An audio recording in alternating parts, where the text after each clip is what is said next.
বিসমিল্লাহির রহমানির রহিম। ন্যাশনাল কলেজের অনলাইন ভিত্তিক শ্রেণী শিক্ষা কার্যক্রমে তোমাদের আবারও স্বাগতম জানাচ্ছি। প্রিয় শিক্ষার্থীরা, আশা করছি তোমরা সবাই ভালো আছো আর সরকারে দেওয়া সকল স্বাস্থ্যবিধিগুলো মেনে সবাই সুস্থ আছো। প্রিয় শিক্ষার্থীরা, এখন তো শীতকাল যাচ্ছে, তোমরা সবাই জানো। নভেম্বর, ডিসেম্বর আর জানুয়ারি এই 3 মাস আমাদের মোটামুটি অনেক সাবধানে থাকতে হয়, কারণ একটু যদি অসাবধান হই তাহলে আমাদের যে কোনো সময় ঠান্ডা লেগে যায়।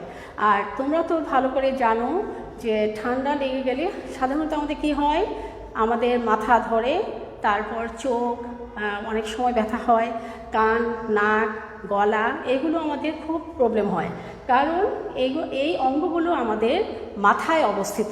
তাই একটি সমস্যা হলে পাশাপাশি অন্যান্য সমস্যাগুলো তার সাথে জড়িত হয়ে যায়। তো শিক্ষার্থীরা, আমি তোমাদেরকে এটাই বলতে চাচ্ছি, আসলে এই শীতকালে যদি আমরা সাবধান থাকি তাহলেই কিন্তু আমরা আমাদের এই মাথার মধ্যে যে গুরুত্বপূর্ণ অঙ্গগুলো আছে সেগুলোকে আমরা সুরক্ষিত করতে পারবো আর আমরা নিজেরাও সুস্থ থাকবো। তো শিক্ষার্থীরা, তোমরা অবশ্যই জেনে গেছো যে আমি আজকে কোন টপিকটা পড়াবো। হ্যাঁ, আমাদের মাথার একটি গুরুত্বপূর্ণ, অত্যন্ত গুরুত্বপূর্ণ অঙ্গটি আজকে আমি আলোচনা করব, আর তা হচ্ছে কান। হ্যাঁ শিক্ষার্থীরা, আমি তার পূর্বের ক্লাসে আমি কানের সম্পর্কে তোমাদেরকে অনেকটাই ধারণা দিয়েছিলাম, আর সেখানে ছিল কানের যে বিভিন্ন অঙ্গ প্রত্যঙ্গগুলো আছে সেই অঙ্গ প্রত্যঙ্গগুলোর ব্যাপারেই আমি তোমাদেরকে একটা ছক আকারে আমি তোমাদেরকে দেখিয়েছিলাম এবং বলেছিলাম যে পরবর্তীতে যখন আমি এই গুরুত্বপূর্ণ অঙ্গটির চিত্র সন্নিবেশ করে তোমাদেরকে ব্যাখ্যা দেব তখন তোমরা এই অঙ্গগুলোকে মিলিয়ে নেবে।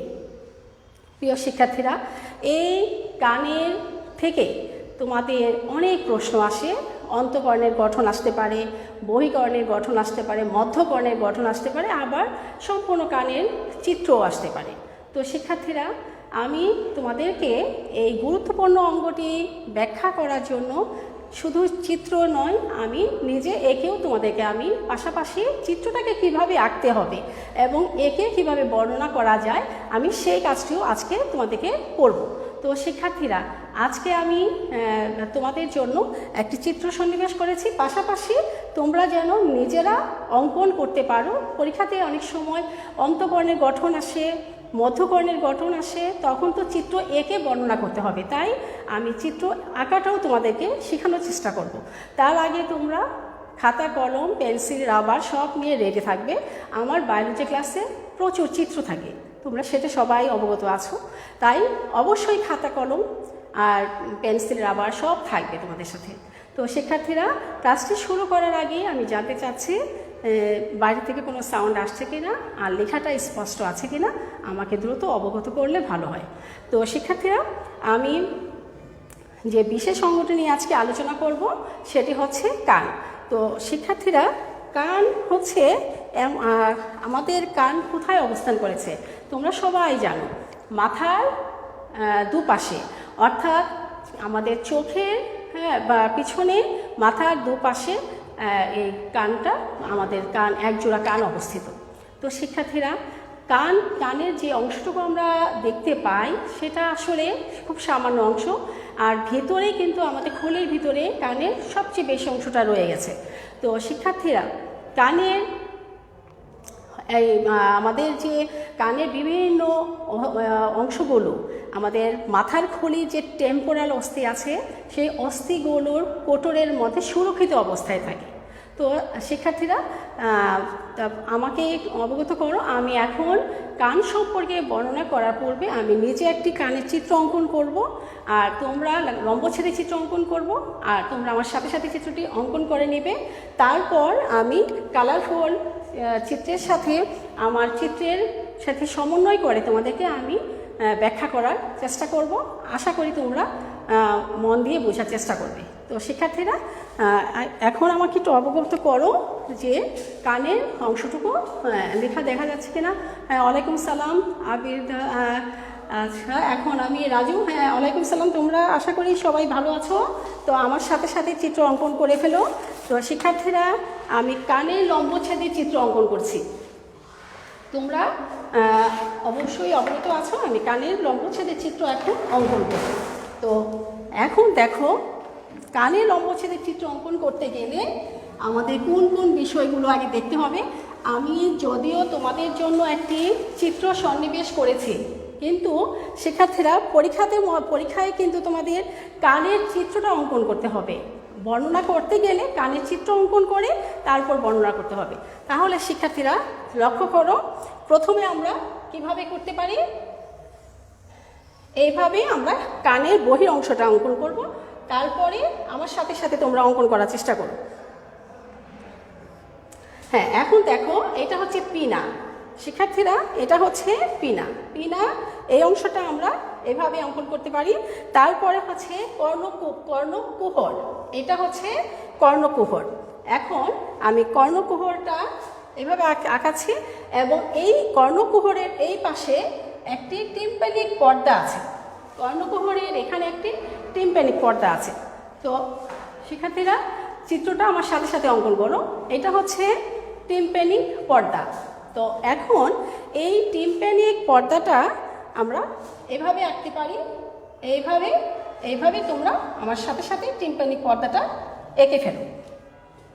কানের আমরা জানি যে কানের তিনটি অংশ আছে, বহিকর্ণ, মধ্যকর্ণ আর অন্তকর্ণ। আমি এই চিত্রের মধ্যে তিনটি অংশ তুলে ধরছি। তাহলে দেখো, এটা হচ্ছে বহিকর্ণ। বহিকর্ণের বাইরের অংশটা হচ্ছে পিনা, তারপর কর্ণকুহর, তারপর হচ্ছে টিম্প্যানিক পর্দা। এই অংশটুকু হচ্ছে বহিকর্ণ। এখন আমি এই বহিকর্ণ থেকে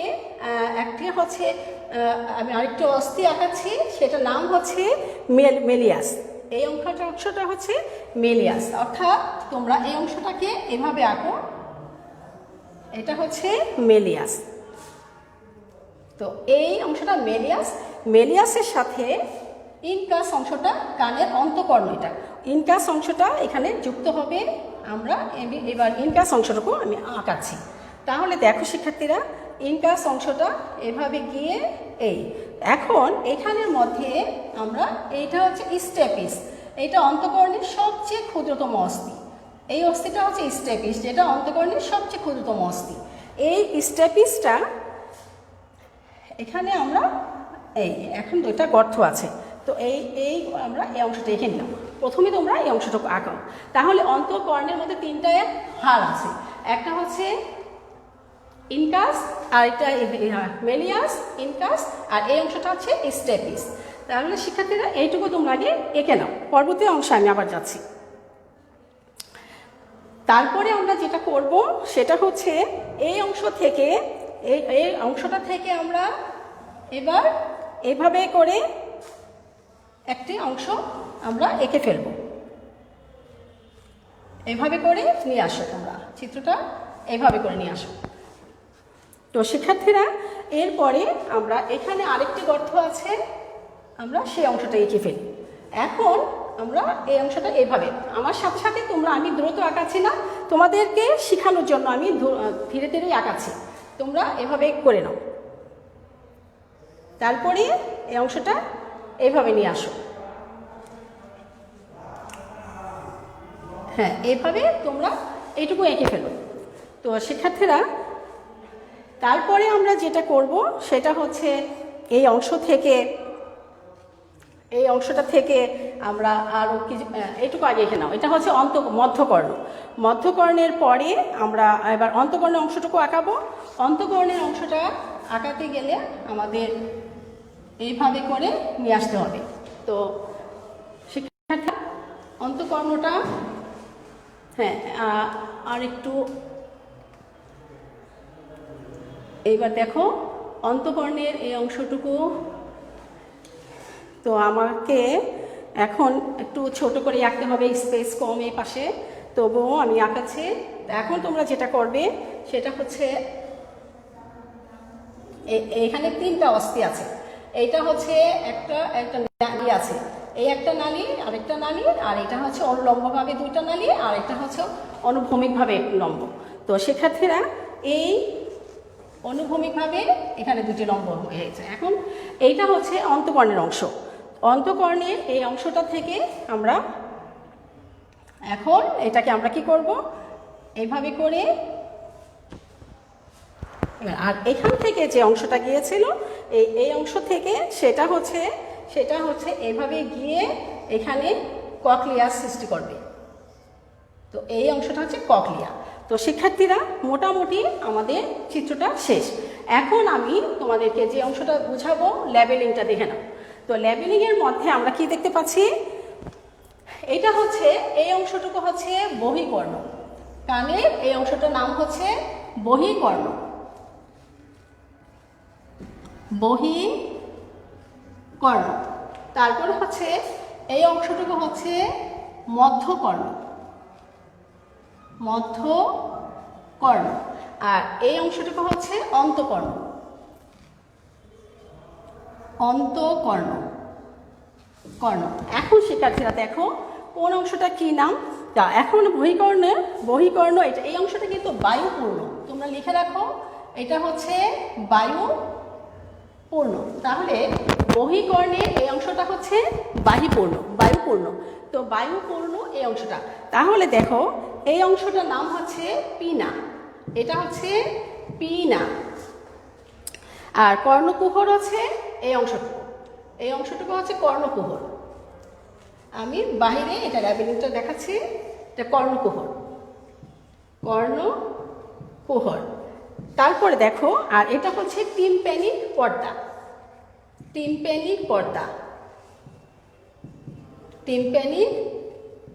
পর্দা।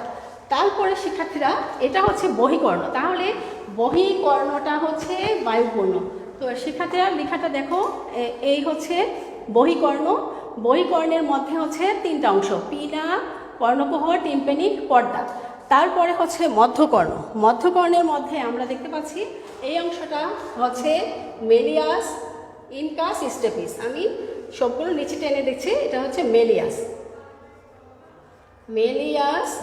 এটা হচ্ছে ইনকাস, আর এই ছোট হাতটা হচ্ছে স্টেপিস। তো শিক্ষার্থীরা এবার তোমরা দেখো টিম্প্যানিক পর্দা হচ্ছে এই অংশটা, এটা হচ্ছে টিম্প্যানিক পর্দা।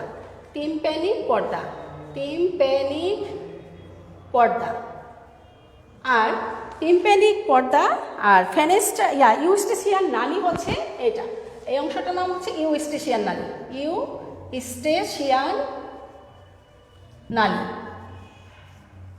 এই হচ্ছে ইউস্টেশিয়ান নালী।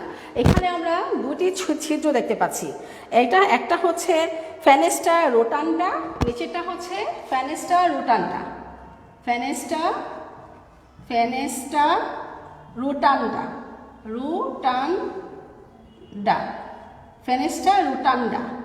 রুটান্ডা। আর এটা হচ্ছে ফেনেস্টা ওভালিস, রোটান্ডা। আর এটা হচ্ছে ফেনেস্টা ওভালিস, এই ছিদ্রটা হচ্ছে ফেনেস্টা ওভালিস।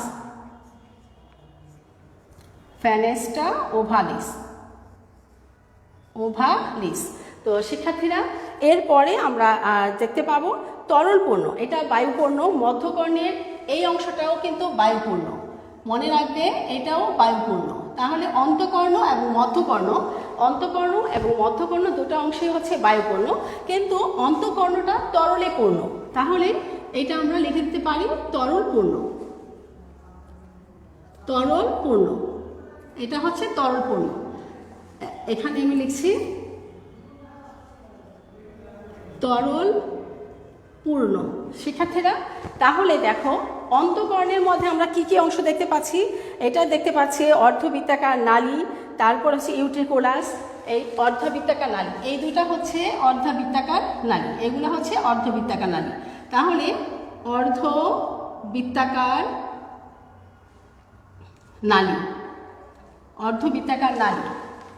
আর এইখানের মধ্যে আমরা দুটো অংশ দেখতে পাচ্ছি। তো উপরের এই অংশটা হচ্ছে ইউট্রিকুলাস আর নিচের অংশটা হচ্ছে সেকুলাস। উপরের প্রশস্ত অংশটার নাম হচ্ছে ইউট্রিকুলাস, আর নিচের এই অংশটা হচ্ছে সেকুলাস। তো শিক্ষার্থীরা এই হচ্ছে সেকুলাস। তো ভেস্টিবুলো স্নায়ু, ফেনেস্টা ওভালিস, এই হচ্ছে, আর এই অংশটা হচ্ছে বৃত্তাকার যে অংশটা আমরা দেখতে পাচ্ছি এটার নাম হচ্ছে ককলিয়া। ককলিয়া। তো চিত্রটা হচ্ছে কি, চিত্রটার নাম হচ্ছে কানের লম্বচ্ছেদে চিহ্নিত চিত্র, অর্থাৎ মানুষের কানের গঠনের লম্বচ্ছেদ, মানুষের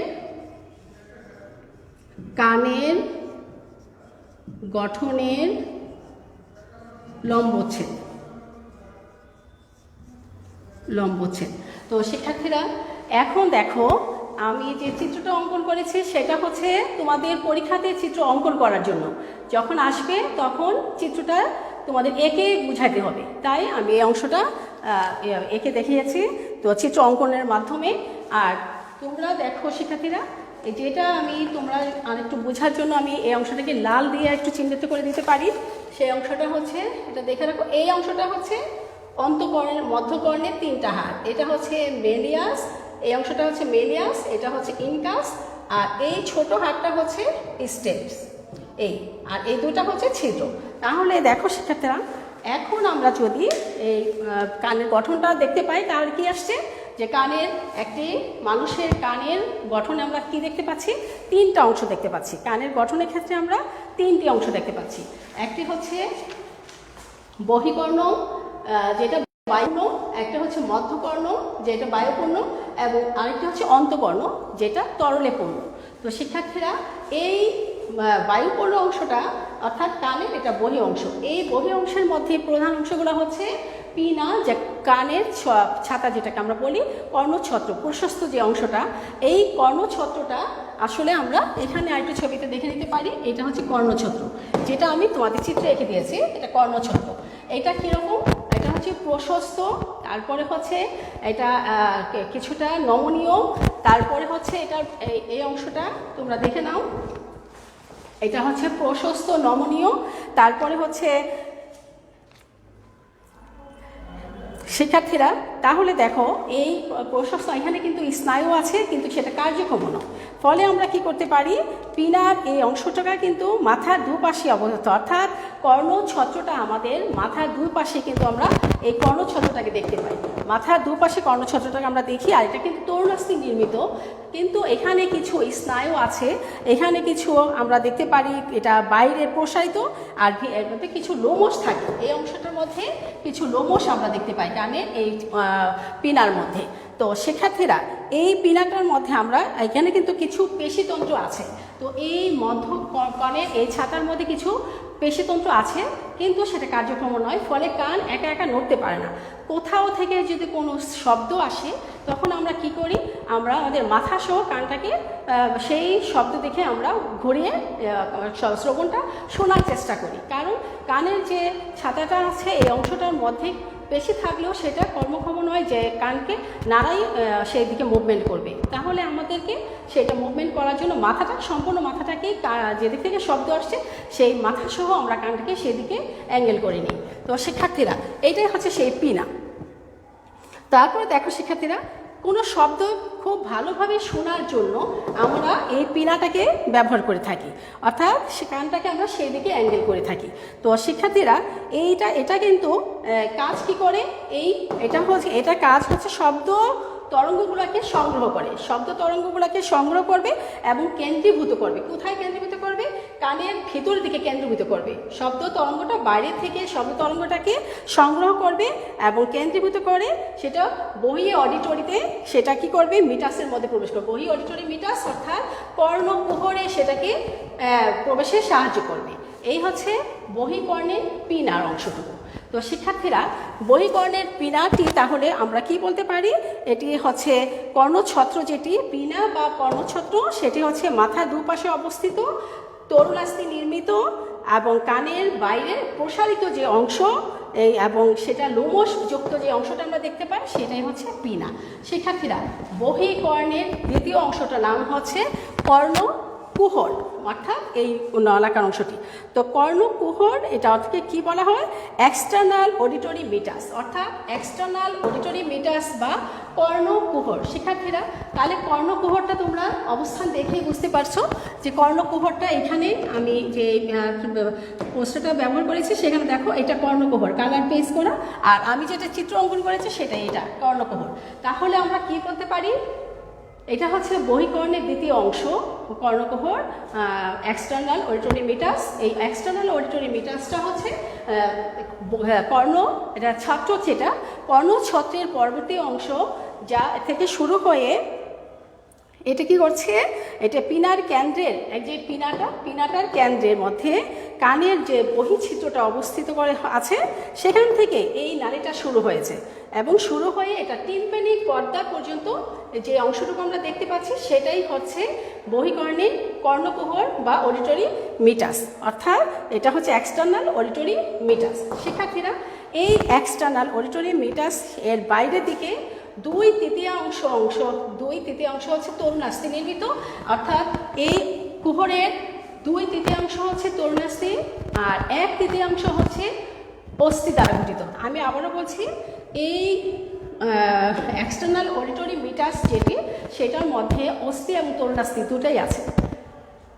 2/3 হচ্ছে তরুণাস্থি আর 1/3 হচ্ছে অস্থি দ্বারা এই এক্সটার্নাল অডিটরি মিটাস গঠিত। তো শিক্ষার্থীরা, এইটার মধ্যে কিন্তু তোমরা মনে রাখবে এখানে রোম গ্রন্থি আছে, সূক্ষ্ম রোম যুক্ত আছে, এখানে মোম গ্রন্থি আছে আর সূক্ষ্ম রোম আছে, অর্থাৎ এই অংশটার মধ্যে মোম গ্রন্থি থাকে আর কিছু সূক্ষ্ম রোম থাকে। তো শিক্ষার্থীরা, এই মোম গ্রন্থি আর সূক্ষ্ম রোমের জন্য এই অংশটার মধ্যে কি হয়, এই অংশটার মধ্যে আমরা দেখতে পাই যে এই অংশটার থাকার কারণে কোনো জীবাণু যদি আমাদের দেহে প্রবেশ করে, অর্থাৎ শব্দ তরঙ্গগুলো যদি আমাদের লম্বভাবে টিম্প্যানিক পর্দায় পৌঁছানোর জন্য কিন্তু এটা কাজ করে। শব্দ তরঙ্গগুলো এই আমাদের তরঙ্গগুলো মানে এর মাধ্যমে শব্দ তরঙ্গগুলো একদম লম্বালম্বিভাবে টিম্প্যানিক পর্দা পর্যন্ত পৌঁছানোর ক্ষেত্রে এটি সাহায্য করে। শিক্ষার্থীরা, এখানে যে আমি বললাম মোম আছে এবং কিছু কি আছে, এখানে কিছু লোম গ্রন্থি আছে। তো শিক্ষার্থীরা, এখানে যে মোম গ্রন্থি এবং লোম আছে সেটা কিন্তু অবশ্যই এটা গুরুত্বপূর্ণ কাজ করে, কারণ ধুলাবালি আমাদের কানের মধ্যে প্রবেশ করে থাকে। এই মোম যেহেতু আঠালো এবং কিছু পশম আছে, লোম আছে, সেই জায়গার মধ্যে এই ধুলাবালি বা জীবাণু কিছু থাকলে সেখানে এটা আটকা পড়ে যায়, পরবর্তী অংশে আর যেতে পারে না। তাহলে এই মধ্যকর্ণের কর্ণকুহরের অর্থাৎ এক্সটার্নাল অডিটরি মিটাসে আরেকটি গুরুত্বপূর্ণ কাজ হচ্ছে ধুলাবালিকে বাধা দেওয়া এবং জীবাণু নাশক করতে সে সাহায্য করছে। শিক্ষার্থীরা, এটা তো টিম্প্যানিক পর্দা। তো শিক্ষার্থীরা, টিম্প্যানিক মেমব্রেন যেটা, তো টিম্প্যানিক পর্দার অনুকূলের উষ্ণতা, এই টিম্প্যানিক পর্দাটা তোমরা জানো কানের যে পর্দাটা অত্যন্ত গুরুত্বপূর্ণ একটি অংশ। এই টিম্প্যানিক পর্দার উষ্ণতা যেন ঠিক থাকে, অর্থাৎ অতিরিক্ত গরম বা অতিরিক্ত ঠান্ডা এটা টিম্প্যানিক পর্দাকে নষ্ট করে দিতে পারে, যে কোনো সমস্যা ফেলতে পারে।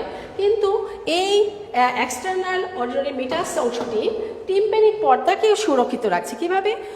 এই পর্দার অনুকূল উষ্ণতা এবং আর্দ্রতা, এখানে অনুকূল উষ্ণতা এবং আর্দ্রতা দিচ্ছে এই এক্সটার্নাল অডিটরি মিটাস। এই এক্সটার্নাল অডিটরি মিটাসের কারণে টিম্প্যানিক পর্দাটা আর্দ্রতা এবং উষ্ণতা সুরক্ষিত থাকছে। তো শিক্ষার্থীরা, এই হচ্ছে আমাদের বহিকর্ণের দ্বিতীয় অংশটা। এখন আমি বহিকর্ণের তৃতীয় অংশটি নিয়ে আলোচনা করব, যেটি টিম্প্যানিক মেমব্রেনস, অর্থাৎ আমরা যেটাকে বলি কানের পর্দা। আমরা যে অংশটাকে কানের পর্দা বলি এটা হচ্ছে বহিকর্ণের তৃতীয় অংশ। তাহলে দেখো শিক্ষার্থীরা, তাহলে আমরা এটার অবস্থানটা কিভাবে ব্যাখ্যা করতে পারি? এটা হচ্ছে টিম্প্যানিক পর্দা, এইখানে এই টিম্প্যানিক পর্দা, আর আমার চিত্রের মধ্যে এই হচ্ছে টিম্প্যানিক পর্দা। তো শিক্ষার্থীরা, টিম্প্যানিক পর্দা আমরা কি বলবো?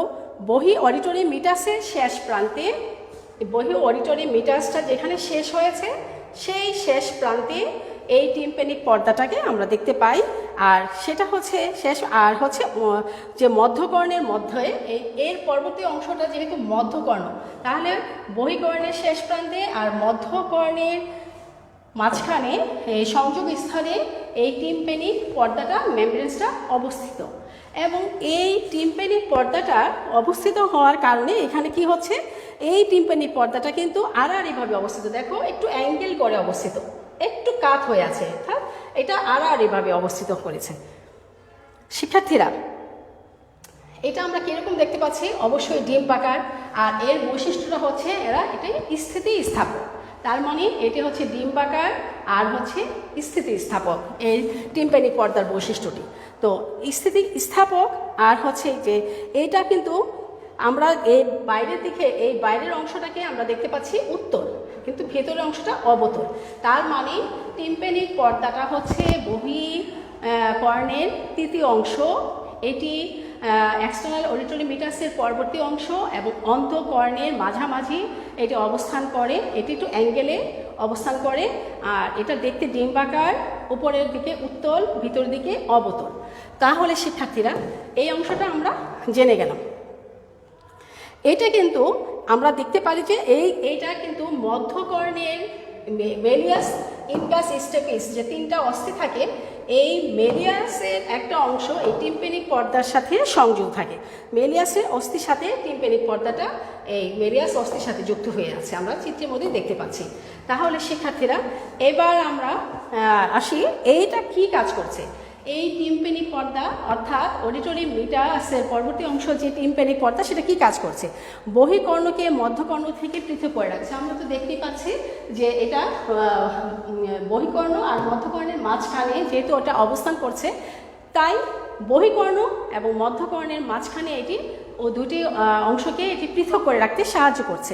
আর শব্দ তরঙ্গ যে আমাদের কেঁপে ওঠে, অর্থাৎ বিভিন্ন ধরনের শব্দ যে আমাদের কানের মধ্যে প্রবেশ করে, তখন যে কেঁপে ওঠে, তখন এই কেঁপে ওঠাটা এবং শব্দ তরঙ্গকে কেঁপে ওঠা তো আমার উঠলে কানের সমস্যা হতে পারে, তখন সে কী করে, এই যে কেঁপে উঠলো সেই শব্দ তরঙ্গটাকে সে কী করে সমতলে মধ্যকর্ণে প্রেরণ করে। অর্থাৎ খুব জোরে যদি কোনো সাউন্ড আমাদের কানে আসে, তখন এই টিম্প্যানিক মেমব্রেনটা সেটাকে কী করে সমতলে সেটাকে ভিতর দিকে প্রেরণ করে, ফলে আমাদের কানের সমস্যাটা কেটে যায়, অর্থাৎ কানের সমস্যাটা হয় না, এটা একটা লেভেলে নিয়ে আসে।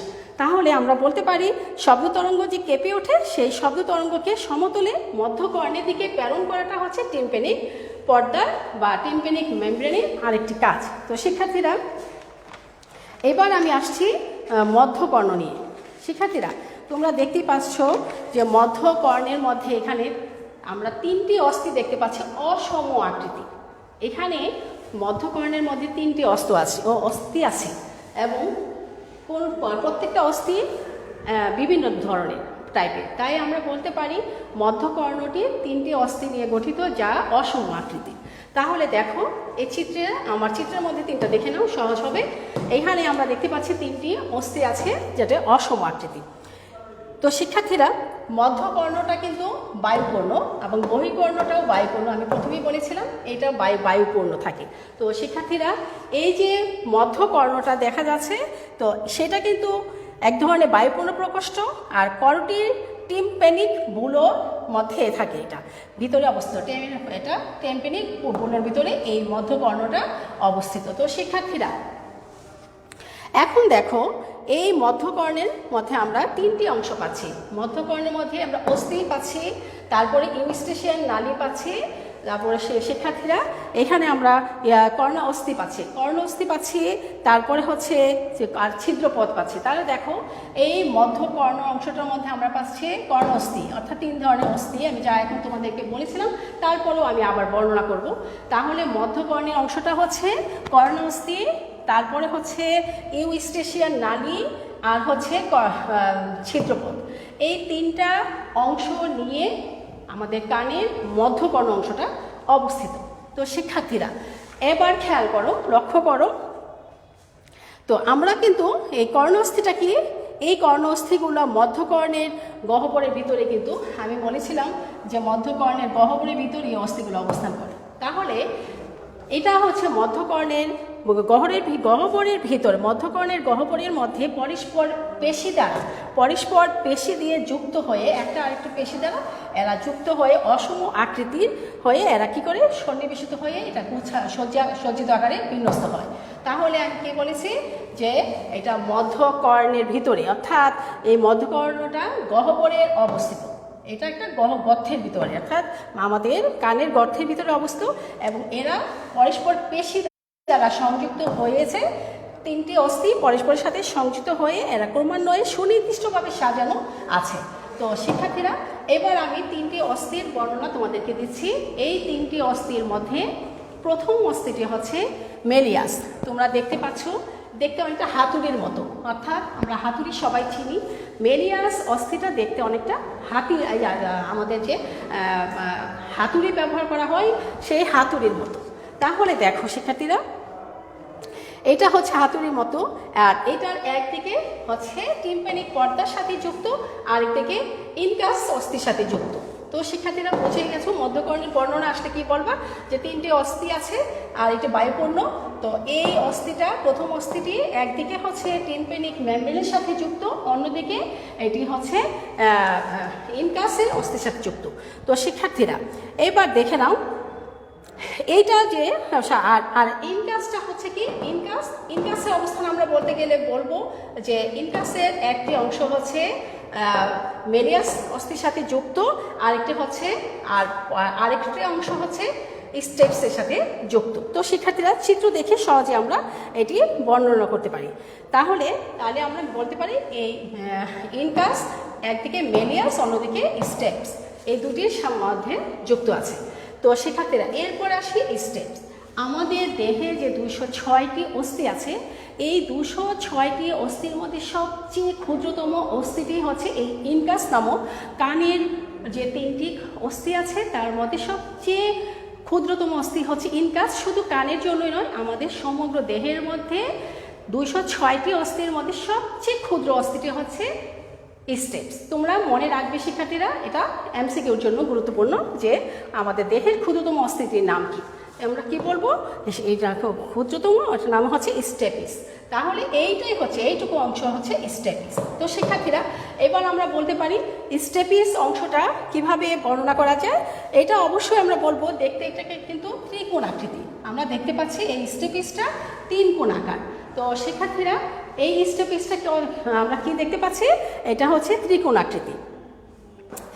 এখন দেখো শিক্ষার্থীরা, এটা কিন্তু একদিকে ইনকাসের সঙ্গে, আর একটা হচ্ছে ফেনেস্টা ওভালিসের সাথে, ওভালিস নামে কিন্তু এটা একটা ছিদ্রে গায়ে বসানো থাকে। শিক্ষার্থীরা দেহের সবচেয়ে ছোট অস্থি হচ্ছে এই ইনকাস, তাহলে ফেনেস্টা ওভালিসের সাথে এটা থাকে। তো আমরা কি বলতে পারি, ইনকাস স্টেপিস ত্রিকোণ আকৃতি অস্থি, এটা একদিকে ইনকাসের সাথে, অন্যদিকে ফেনেস্টা ওভালিস নামে ছিদ্রের গায়ে বসানো থাকে।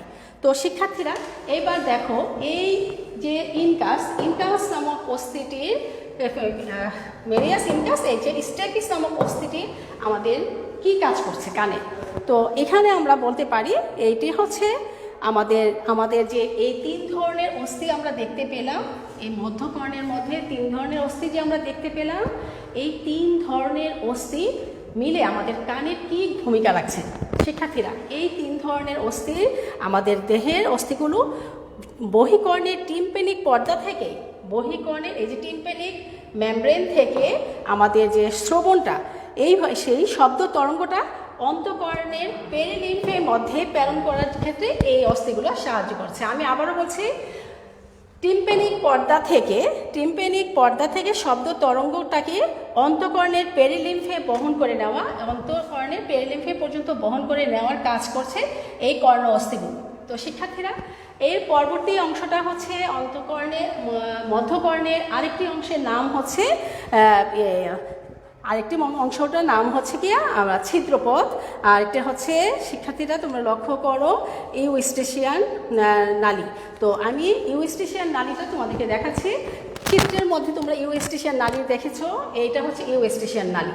তো এই ইউস্টেশিয়ান নালীটা কিভাবে আসছে, তো শিক্ষার্থীরা এটা মধ্যকর্ণের অঙ্কীয় দেশে, এই মধ্যকর্ণের অঙ্কীয় দেশে একটা নালীর মতো আমরা যে অংশটা দেখতে পাচ্ছি সেটাই হচ্ছে ইউস্টেশিয়ান নালী। তো অঙ্কীয় দেশ থেকে এটা সৃষ্টি হয়েছে, আর এই অংশটা সৃষ্টি হয়ে কিন্তু এটা গলবিল, আমাদের গলবিল পর্যন্ত এটা বিস্তৃত। শিক্ষার্থীরা তোমরা এবার মিলে দেখো, যদি আমাদের অনেক সময় ঠান্ডা লাগে কিন্তু সর্দি কাশি সব একসাথে হয়, কারণ আমাদের কানের সাথে গলার একটি সম্পর্ক আছে। তো শিক্ষার্থীরা নাক কান গলা, আমাদের নাক কান গলা বিশেষজ্ঞদের কাছে আমরা তিনটার কোনো একটা প্রবলেম হলে আমরা নাক কান গলা বিশেষজ্ঞদের কাছে যাই, কারণ নাক কান গলা তিনটা এই নালীগুলো পরস্পরের সাথে যুক্ত। তাহলে তোমরা দেখে নাও, এই যে মধ্যকর্ণের ইউস্টেশিয়ান নালীটা আছে, সেই নালীটা কি হয়েছে, সেটা মধ্যকর্ণের অঙ্কীয় দেশ থেকে সৃষ্টি হয়ে এটা গলবিল পর্যন্ত গিয়ে এটা বিস্তৃত হয়েছে। আর এবার এটা দেখতে একটা সরু নালী বিশেষ। তো শিক্ষার্থীরা, এই ইউস্টেশিয়ান নালীটার কাজ কি, এটা টিম্প্যানিক পর্দার উভয় পাশের বায়ুর চাপটাকে এটা কি করছে, এটা সমান রাখার চেষ্টা করে এটা ইউস্টেশিয়ান নালী। এবার আমরা আসি, এবার আমাদের ছিদ্রপথের কথা বলি। কানের মধ্যকর্ণের আরেকটি অংশ হচ্ছে ছিদ্রপথ। মধ্যকর্ণের প্রাচীরটা আমরা জানি এটা হচ্ছে পেরিওটিক অস্থিতে গঠিত থাকে।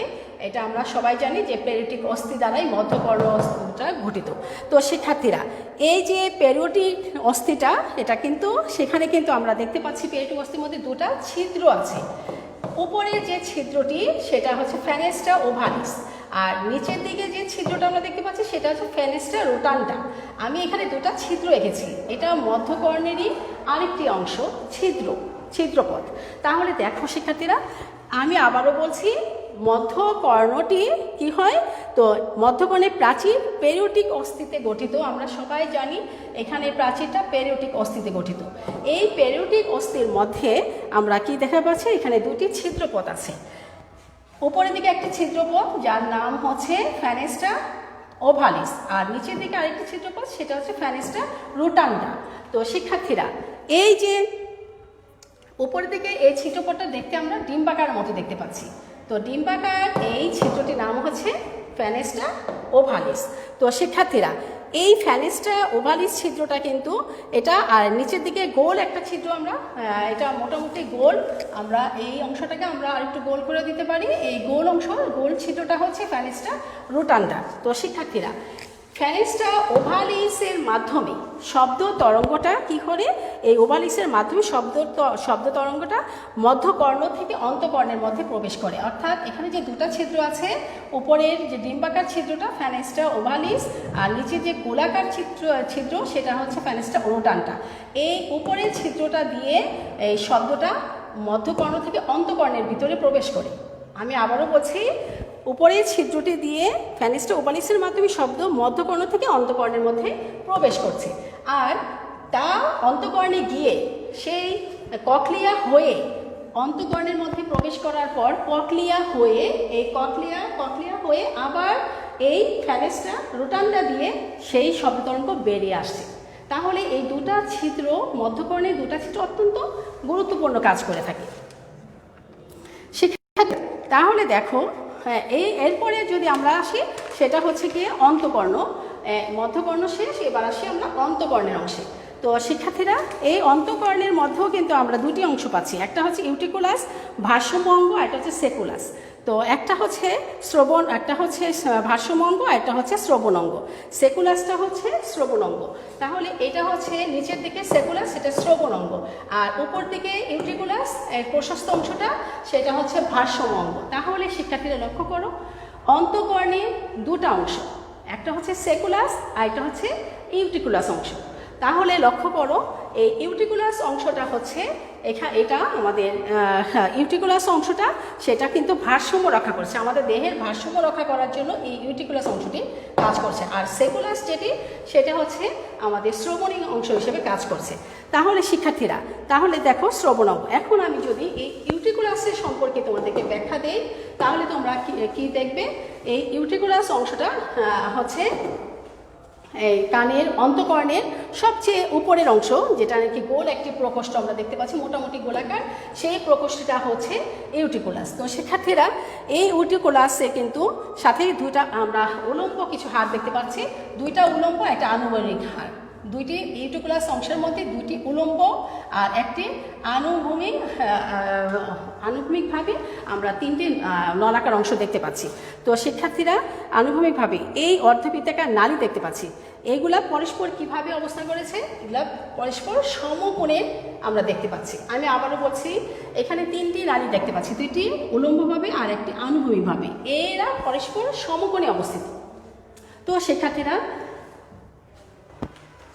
এখন দেখো, এখন তোমরা লক্ষ্য করো এই সমকোণে অংশটা অবস্থান করেছে।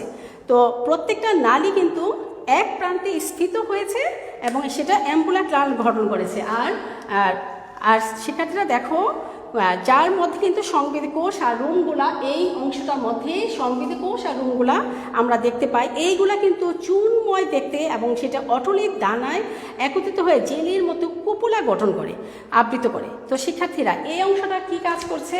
ইউটিকুলাস আমাদের দেহের ভারসাম্য নিয়ন্ত্রণে এটা মস্তিষ্ককে সাহায্য করে। এই ইউটিকুলাসটা আমাদের দেহের ভারসাম্য রক্ষা করার ক্ষেত্রে আমাদের মস্তিষ্কটাকে এটা সাহায্য করে যাচ্ছে। আর হচ্ছে এই ইউটিকুলাস আরেকটি কাজ করে, সেটা হচ্ছে আমাদের দেহের যে অবস্থান, এই অবস্থানের অনুভূতিটা উদ্রেক করতে সাহায্য করে। শিক্ষার্থীরা, পরবর্তী অংশ হচ্ছে সেকুলাস। এটাও অন্তঃকরণের একদম নিচের প্রকোষ্ঠ এবং অঙ্কের দেশে থেকে কিছুটা প্রলম্বিত হয়েছে আমরা দেখতে পাচ্ছি। আর এটা কিন্তু শামুকের খোলকের মতো, এই সেকুলাসটা একটা অংশ শামুকের খোলসের মতো পেঁচিয়ে অবস্থান করেছে, যার নাম ককলিয়া। তো শিক্ষার্থীরা, এবার চিত্রটা আরেকটু লক্ষ্য করো, আমি একটু দেখাচ্ছি। এটা দেখো চিত্রটা, এই ককলিয়া, এই তিনটি অংশে কিন্তু এটা কিন্তু আবার তিনটি প্রকোষ্ঠে বিভক্ত।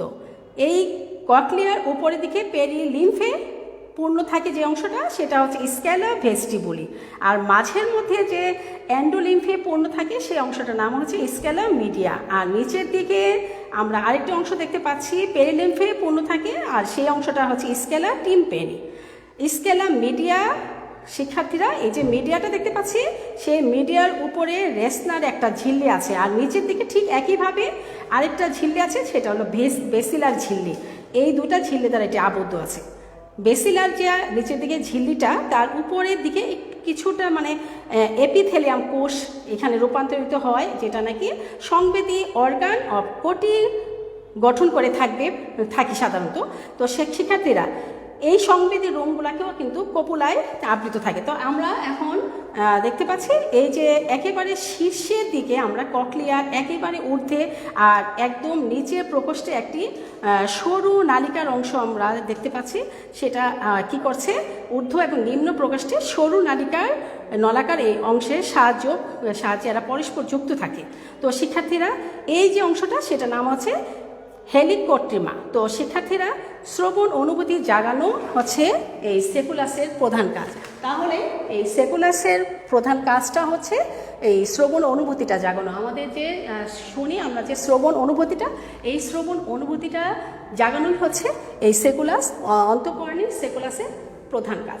তো প্রিয় শিক্ষার্থীরা, আজকে যতটুকু বর্ণনা করেছি, এখানে এই অংশটুকু থেকে আসলে অনেক গুরুত্বপূর্ণ প্রশ্ন আসে। তোমরা যদি বিগত বছরের কোশ্চেনগুলো তোমরা ফলো করো তাহলে অবশ্যই ধরতে পারবে।